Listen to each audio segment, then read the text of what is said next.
Here it is. This was a CPA in Ozark, so he's a numbers guy. I'm not really a numbers guy, but this guy is. And he just says, question, what are the actual and projected progressive costs per year, 5-year period, for implementation and maintenance of the Common Core package for Ozark schools, including the Fed's initial portion of the $4.35 billion carrot allotment and outlay spending for instructional materials, texts, hardware, software, clerical, administrative, and upgrades involving any styled internal requisitions and external related purchases. I'm not sure what initial investment they're talking about, unless it sounds like 4.3 billion. I generally recall as the total pot for Race to the Top, and that investment, first of all, was not made in Missouri, so I don't know how much of that was used for any of the things that you're talking about in other states. So I would say that to you, I hope my grandkids are getting taught the same history I was too. Yeah, me too. I'm a history teacher. Yeah. That's how I started my career. And I think that one of the things that I really like about the Common Core is that it does rely heavily on our founding documents, the Constitution, the Declaration of Independence. Those are things I want my grandchildren to know about. So if somebody is not using those or not teaching things appropriately, then that's, again, back to the question of somebody's not making the right choices about curriculum or about materials or about what they're putting in front of kids. It doesn't have anything to do with the standards. There's nothing in our social studies standards that takes that stuff out. All right, and I didn't know how to answer that accounting question either, so I it's just that these are the type of things, these are examples of what I get, and I honestly don't know how to answer those, and it's a problem. There's a lot of stuff being blamed on the Common Core, and I think in some cases, there's no relationship between what it is they're complaining about and the Common Core itself. If you had to do over again this program, if you had to do over again, would you be more forthright and have come to the legislature before you started this, and come to the parents before you started this instead of letting them hear it 2 or 3 years after the fact? I don't think there was ever an intent not to do that. And in fact, we were very transparent about the whole process throughout that system. One of the things that came up last year in a hearing was the fact that because of term limits, so many legislators were not here in 2009 when we started this process. So I think that there was some awareness on the part of some legislators. Did we come before the legislature for approval? No, we did not. And would I do that now? I'm not sure. That really, my state board of education believes that that's their authority, is to establish standards, learning standards for the children in Missouri. So with that assumption and that long history of them taking that role, I would suspect that they probably would not have wanted us to come before the legislature for approval. Now, again, we were not trying to be, do anything under the, undercover or behind the scenes. It all happened very transparently. Yeah, it would make more sense to me, though, that I'm not disputing that they may have the right to come up with that policy, but we're the ones going to have to fund the policy. So it would be nice if I agree people would communicate. Absolutely, and I think that as we've tried to communicate through every stage of the process, I would just say to you that we would concede no communication is ever perfect. And if we made a mistake through this process, it was that we assumed that we had done so, particularly with the legislature, and it's become very apparent to us. It's one of the lessons that's been driven home, particularly as a result of term limits. We need to keep doing it over and over and over. And not just in the education hearing either. Somehow we gotta find a venue where we can communicate with all of you. I mean, we send memos and notes and, video clips and, links and things like that. But I understand you all have hundreds of thousands of those things coming your way. So we will certainly do everything we can to try to do a better job of that. If you have ideas about how we can do that more effectively, we're very open to that. Thank you. Thank you. Representative Spencer, To inquire. proceed. I have so much, and so many notes. First of all, the company that you thought was in Missouri is actually in New York. It was told to me that company is from New York and not Missouri. Let's talk about data collection. What kind of data do you currently collect from school districts based upon the testing that we currently do? I'll be happy to provide you with that report, Representative. We've had that report out there now for over a year. It's a lengthy list, and it's all data points are required by either state law or federal law. All right, and out of those points, what kind of personal information do you collect from that list? Can you just give me some examples? Well, we have to identify student exams with their name and their student number, which is a MOSIS number. We get their Address? school. I don't believe we have addresses. I don't think so. Male or female? We probably do gender for subgroup identification. So you're going to provide me with a list. It's an extensive list, correct? Correct.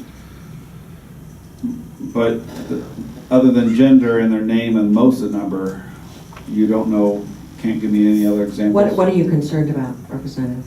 What data you're collecting on our children? We can give you that. It's nothing different than we asked for when you were giving tests in school. Same data. When you were doing it in your classroom. And currently we have FERPA laws, correct? We do. And are those being changed at all or compromised with our agreement to implement Common Core with the thing that you signed? No, there was a change in a slight change in the FERPA law a couple of years ago. It did not change anything that we collect or report relative to assessment. What was that slight change? Yeah, they made a change to the regulation that makes it somewhat easier for researchers to get access to the data for research and evaluation purposes, but still with all kinds of safeguards built in. And on January 7th, 2011, the cooperative agreement between the U.S. Department of Education and the Smarter Balance Assessment Consortium and the state of Washington signed states that a grant was given to Washington based upon producing data, including the student achievement and student growth data determinations, and this information collected is going to be used for not only student progress, but it's also going to be done on teacher and principal evaluation. Is that correct? The Smarter Balance Assessment Consortium has nothing to do with teacher evaluation. That's something we do work on here in the state level, and I'm sure you're aware that in the last 3 years we've developed a new system. But we are for developing educator our system evaluation. based upon the Common Core standards that were done by the governors and the consortium. The growth measures in our system include test results as one aspect of many that we use in measuring performance.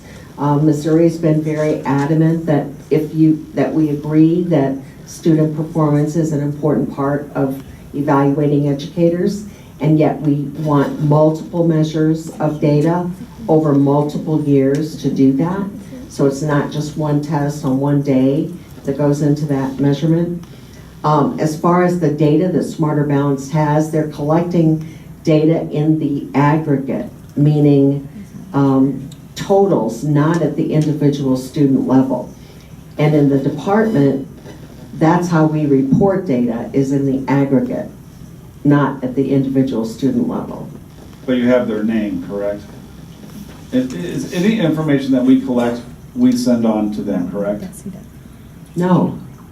Just to Smarter Balance? Yes. Absolutely not. So how are we going to set benchmarks to determine whether or not Common Core is working? The data will be, the data will be reported as we do now, by school, by grade level, by district, just as we do now.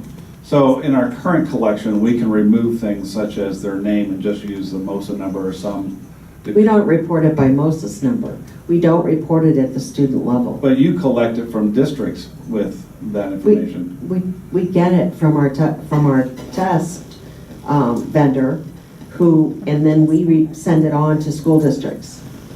And with the American Reinvestment Recovery Act, it requires states to make significant progress in education and other areas in improving collection and use of data, and that was done in 2009. So can you tell me how Missouri has made significant progress in improving collection and use of data that we've collected from our students? Or what information more that we've collected? In our data collection system, in our system of collecting and using information about student performance, that has always been part of our MSIP program, or Missouri School Improvement Program. With the error, there were no additional that I can recall of. I'll have to look into that, but I don't recall any additional data elements that we had to collect in Missouri as a result of that, of ERA legislation. We already were collecting most of what they were asking for, to my knowledge. Having said that, I think that one of the things we've used data for has nothing to do with ERA necessarily, but one of the things that we're using data for more now is that educator evaluation piece that I mentioned earlier. Because we hadn't been using student data of any kind, or performance information, I guess, of any kind, for educator evaluation prior to that. And with your Race to the Top application, it had statements of the state fiscal stabilization fund that we would start collecting student profile data information and store it with the SLDS. Can you tell me what information we collect as far as the student profile? I'm not sure, I'd have to look. I don't know what that's referring to. And the national model gives a sampling of 400 plus data collecting points. Can you tell me any data collecting points out of that 400 that we collect here in the state of Missouri? I'll be happy to provide you with the list. Can you give me some examples? We've been talking about that. Test scores, we collect, I'll give you the list. I don't want to try to recite it.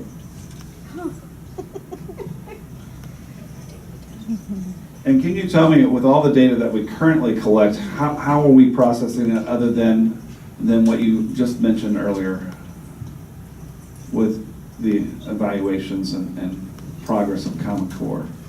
How do we process it? Yeah, well, what information are we hoping to get? Because I in the classroom, I collect individual student information, and then I've turned it over to my administrators, and I had to make charts and graphs and stuff like that on each individual student in order to show their growth.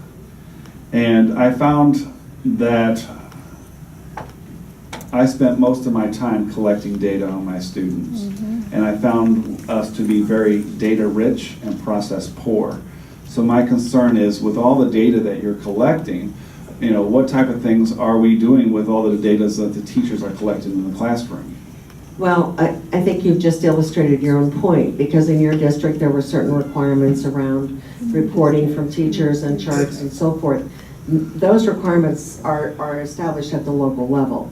So districts may have various requirements about how they collect information from teachers, or about how they expect teachers to use those particular data points. From the department's perspective, what we collect is what's necessary